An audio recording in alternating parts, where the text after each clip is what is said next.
Sa pagpapatuloy ng ating proyektong Pamasko, binisita ng ilan nating kapuso reporter ang Tala Leprosarium sa Caloocan. Ang ilang pasyente doon, iniinda hindi lang ang sakit, kundi ang pag-abandona sa kanila ng kanilang mga mahal sa buhay. At ngayong magpapasko, 5 tulog na lang eh.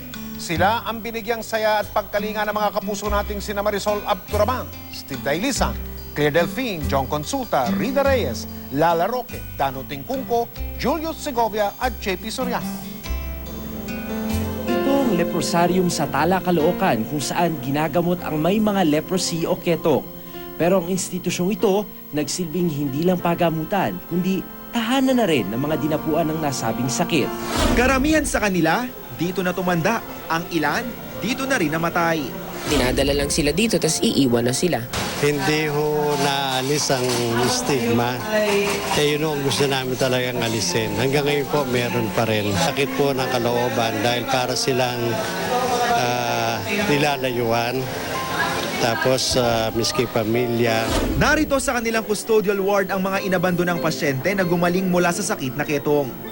Isa sa nakilala namin, si Renato Labastida. 12 taon na siya rito at nabulag na dahil sa sakit na ketong. Gumaling man sa ketong, ramdam pa rin daw niya ang sakit ng kalooban dahil sa naranasan mula sa mga kamag-anak at kapitbahay. Balak nga nila ako ipakulong, ma'am. Pahuli sa pulis sa may presinto sa isa Santa Ana. Balak nila ako isupulong doon. Wala naman akong kasalanan kundi ang sakit ko lang nito. Naiyak ako, ma'am, sa ano ko. Dahil maano nga sa dibdib. Yun.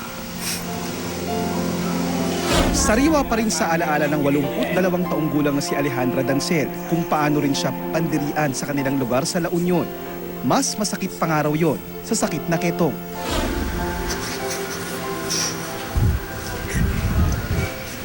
Talaga mahirap. Nung buhay pa yung asawa ko nga kaya nagpagawa ng bomba namin para hindi ako pupunta sa ilog. Kasi noon, lumililis sa akin yung mga tao. Sakit at hirap din ng kalooban ang pinagdadaanan ngayon ng 74 na taong gulang na si Juliana Guerrero na 1952 pa lang ay nasa Tala na. Tanggap na raw nila ang masaklap na kapalarang dito na sa leprosarium sila mamumuhay.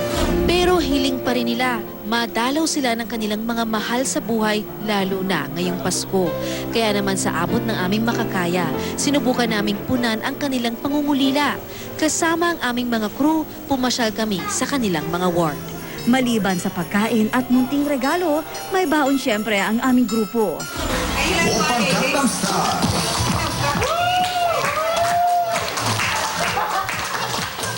Let's sing Merry Christmas and a Happy Holiday. This season may we never forget the love we had for Jesus. Hindi man na nakakakita at hirap nang makarinig ang ilan sa kanila, dama nila ang aming presensya, bagay na napakasarap sa aming pakiramdam. Lalo na nang kantahan kami ng isa sa kanila na nataong nagdiwang ng kanyang ika-76 na kaarawan. Ay, kumakanta na siya!